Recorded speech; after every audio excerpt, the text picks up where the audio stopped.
Hi, welcome to today's video. Are you leaking here? This is what's known as your pressure temperature valve. I'm going to show you in 4 easy steps how to fix it. This part can go bad. It's an easy replacement. So let's just skip all the fun stuff, all the music, and get straight to it. Step number 1, turn off your water at the source as well as turning off your hot water. Be sure you allow your hot water to cool so you don't burn yourself in this process.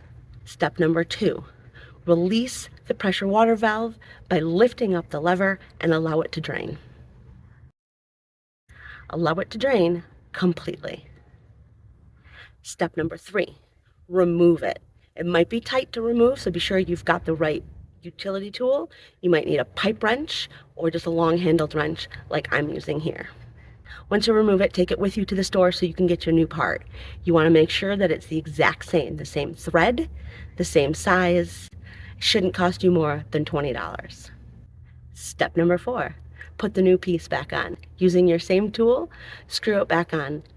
It's very important to make sure that you have it finished in a down position.